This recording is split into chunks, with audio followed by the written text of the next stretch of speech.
Hello students, नमस्कार. सर्वांचं स्वागत आहे भारतातील सर्वात मोठ्या online digital platform textbook super कोचिंगवर. विद्यार्थी मित्रांनो, जसं तुम्ही थंबनेलमध्ये बघत असू शकाल, ज्यामध्ये आपण डिस्कशन करतो आहे की 0 to हिरो कसं बनायचं. सो बघा, तुमची जी परीक्षा आहे ज्याला आपण संयुक्त परीक्षा म्हणतो आहे, ओके. आणि या संयुक्त पूर्व परीक्षेला कधीची 2026ची, आणि ही जी परीक्षा आहे या परीक्षेला तुम्हाला अवघे किती दिवस बाकी आहेत? 90 दिवस बाकी आहेत. सो या 90 दिवसांमध्ये तुम्हाला काय बनायचं आहे? 0 to हिरो. सो अशी ही एक्झामिनेशन आहे MPSC जी तुम्हाला हिरो बनवू शकतं. आणि यासाठी फक्त तुम्हाला काय करावं लागतं? प्रॉपर स्ट्रॅटेजी करावी लागते. जर तुमची स्ट्रॅटेजी अचूक असेल, नियोजनबद्ध अभ्यास असेल, तर मग तुम्हाला कुठेही जळ जाणार नाही. आता एक लक्षात ठेवा, सर्वात प्रथम सांगू इच्छितो की या परीक्षेचं स्वरूप काय राहतं. तर या परीक्षेचे स्वरूप संदर्भात जर बघायचं झालं तर इथे तुम्हाला 100 क्वेश्चन असतात, 100 प्रश्न. त्यानंतर इथे तुम्हाला गुणसुद्धा किती असतात? 100 गुण असतात. म्हणजे प्रत्येक प्रश्न 1 मार्कचा असतो. मात्र हा वेळ फार कमी असतो आणि वेळ तुमच्याकडे फक्त आणि फक्त किती असतो? 60 मिनिटाचा असतो. म्हणजे प्रत्येक प्रश्नाला तुम्हाला 36 सेकंद मिळतात. तासाभराचा पेपर असतो. त्याच्यानंतर वैशिष्ट्य जर बघितली तर ही परीक्षा जी आहे ही बहुपर्यायी असते. बहुपर्यायी म्हणजे काय? मल्टिपल चॉईस क्वेश्चन MCQ पॅटर्नमध्ये राहते. MCQज. आणि एक लक्षात ठेवायचं, इथं 1/4 काय राहते? निगेटिव्ह मार्किंग, नकारात्मक गुणधर्म. आणि एवढे चॅलेंजेस म्हणजे 4 प्रश्न जर चुकलेत त्याच्यामागं 1 बरोबर प्रश्नाचा मार्कसुद्धा जातो आहे. सो अशा प्रकारची ही स्ट्रॅटेजी राहते. आणि ही स्ट्रॅटेजी तुम्हाला इथे काय करावं लागतं? या पद्धतीनं डील करावी लागते. आता सर्वात महत्त्वपूर्ण मुद्दा आहे की या परीक्षेला सर मग विषय कोणते राहतात. सो विषयाच्या संदर्भात जाणून घेण्याच्यासाठी तुम्हाला सांगतो आहे की आपली प्रिलिम्स जी आहे याला विषय राहतात ते म्हणजे 2 प्रकारे. बघा, एक असतं रिझनिंग मॅथ, ज्याला आपण गणित आणि बुद्धिमत्ता म्हणतोय. गणित आणि बुद्धिमत्ता. आणि एक लक्षात ठेवायचं, याला सर्वाधिक वेटेज आहे तुमच्या पेपरमध्ये 20 गुणांसाठी. सो याच्यावर जे प्रश्न येतात, ठीक आहे, हे तुम्हाला 20 गुणांचे प्रश्न येतात. नंबर 2, दुसरा विषय आहे अर्थशास्त्र. अर्थशास्त्र म्हटल्यापेक्षा अर्थव्यवस्था म्हणून. त्यानंतर आहे राज्यव्यवस्था म्हणजे पॉलिटी, ठीक आहे. त्यानंतर विषय आहे चालू घडामोडी.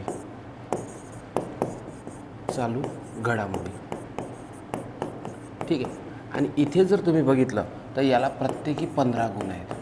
म्हणजे 15 प्रश्न इथे येतील, 15 प्रश्न इथे येतील, त्यानंतर 15 प्रश्न इथे येतील. त्यानंतर तुमचा जो विज्ञान आणि तंत्रज्ञान आहे, मोस्टली विज्ञानच विचारलं जातं आहे, सामान्य विज्ञान. आणि सामान्य विज्ञान या विषयाला तुम्हाला वेटेज किती आहे? तर 15 गुण आहे. ठीक आहे. म्हणजे 60 आणि 20 80 झालेत. त्याच्यानंतर एक विषय राहतो 6वा, तो म्हणजे भूगोल, महाराष्ट्र आणि भारत दोन्ही. सो याला 10 गुण राहतात. आणि एक तो म्हणजे तुमचा 7वा विषय राहतो, तो म्हणजे इतिहास. आणि इतिहासाला सुद्धा तुम्हाला काय राहतात? 10 गुण राहतात. सो अशा प्रकारे ही काय राहते? ही तुमच्या परीक्षेची पद्धती राहते. स्क्रीनशॉट करून घ्या, तुम्हाला याचा नक्कीच फायदा होईल. ठीक आहे. सो अशा प्रकारे वेटेज ह्या परीक्षेचा आहे आणि हे परीक्षेचं स्वरूप राहते. आता पुढच्या मुद्द्याकडे जाऊ की मग सर आम्ही 90 दिवसात काय स्ट्रॅटेजी असायला पाहिजे, आमचं नियोजन कसं असलं पाहिजे अभ्यासाचं. तर एक लक्षात घ्या, जर तुम्ही अभ्यासाची आता सुरुवात करत असाल तर ती रिस्क घेऊ नका सेल्फ स्टडीची. कारण की सेल्फ स्टडीवर सुद्धा रिझल्ट येतो, पण त्याला खूप वेळ लागतो आहे. जर तुम्हाला बॅच जॉईन करायची असेल तर MPSC कंबाईन ग्रुप B आणि C यासाठी आपली प्रिलिम प्लस मेन्स आणि PSIच्या इंटरव्ह्यूची सुद्धा तयारी आपण इथं करून घेतो.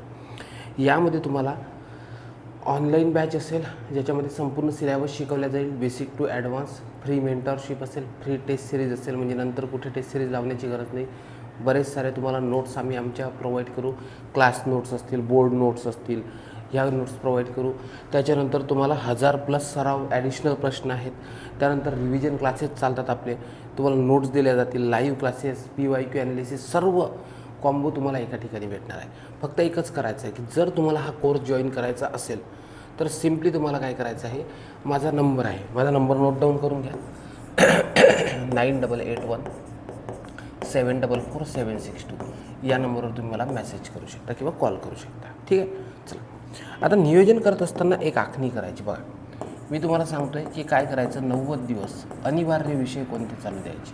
तर बघा, अनिवार्य विषयामध्ये नंबर 1 तुम्ही रिझनिंग अँड मॅथ. बघा, हे रिझनिंग अँड मॅथ आहे. रिझनिंग अँड मॅथ म्हणजे काय की बुद्धिमत्ता आणि अंकगणित हे डेली प्रॅक्टिस करायची 90 दिवस. ठीक आहे. नंबर 2 सायन्स हा जो विषय आहे, सायन्स याला डेली प्रॅक्टिस करायची 90 दिवस. आणि चालू घडामोडी, करंट अफेअरसाठी तुम्ही काय करू शकता, माझे लेक्चर असतात दररोज 8 वाजता आपल्या यूट्यूब चॅनलवर, तर ते डेली करू शकता. ठीक आहे. सो हे विषय जे आहेत हे तुम्हाला डेली करायचे आहेत. आणि डेली किती करायचे आहेत, 2 तास. म्हणजे तुमचे 6 तास इथंच गेले पाहिजे.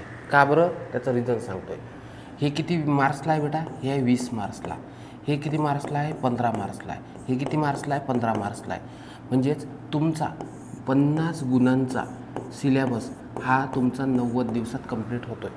फक्त दररोज 2-2 तास करा. रिझनिंग, मॅथ, सायन्स आणि करंट अफेअर याला दररोज करायचं. त्याच्यानंतर मग तुमचे विषय राहिले 4. तर काय करायचं, पहिले 30 दिवस 2 विषय घ्या. कोणते 2 विषय घ्यायचे, नंबर 1 राज्यव्यवस्था घ्या. राज्यव्यवस्था पॉलिटी हा तुलनेनं सोपी आहे. ठीक आहे. 30 दिवस आणि याला दररोजचे 2 तास द्या. यामध्ये PYQ सॉल्विंगसुद्धा झाली पाहिजे. आणि याच्यासोबत एक कठीण विषय घेऊ. कठीण विषय म्हणजे कोणता, तर तो कठीण विषय घ्यायचा आपण इतिहास. कोणता विषय घ्यायचा, इतिहास. आणि लक्षात ठेवायचं याला पण 2 तास द्यायचे. झालं. असं 10 तासाचं तुमचं डेलीचं नियोजन असलं पाहिजे. हे झालं. आणि हे झाल्यानंतर लास्ट शेवटचे 30 दिवस किंवा नंतरचे, शेवटचे म्हटल्यापेक्षा नंतरचे म्हणून, नंतरचे 30 दिवस. ओके. या 30 दिवसामध्ये तुम्ही काय करू शकता, आणखी 2 विषय घेऊ शकता. एक ते म्हणजे अर्थव्यवस्था, हा डेली 2 तास. आणि त्याच्यासोबत एक सोपा विषय देतो आहे, तो म्हणजे भूगोल. ठीक आहे. सो याला 2 तास. सो ही जर प्रॉपर स्ट्रॅटजी तुम्ही यूज केली बाळांनो, तर मला नाही वाटत तुमचा काय आहे रिझल्ट दूर असेल. आणि मग सर तुम्ही तर हे सांगितलं आहे आम्हाला की हे आमची डेली 90 डेजची पॉलिसी आहे आणि इथं मात्र हे 60च दिवस होत आहे, 30 आणि 30 60. मग शेवटच्या 30 दिवसात काय करायचा, तर लक्षात ठेवायचा लास्ट 30 डेजमध्ये तुम्हाला एखादी टेस्ट सिरीज लावायची असते. तुम्ही जर टेक्स्टबुकचे विद्यार्थी असाल तर तुम्हाला टेस्ट सिरीज लावायची गरज नाही. टेस्ट सिरीज आम्ही प्रोव्हाइड करतो आहे. आणि इथं काय करायचं, मग या लास्ट 20 दिवसमध्ये रिव्हिजन करायची. रिव्हिजनमध्ये काय करायचं, पहिले 7 दिवस ठीक आहे 2 विषय घ्यायचे. कोणते 2, ते 2 घेऊ.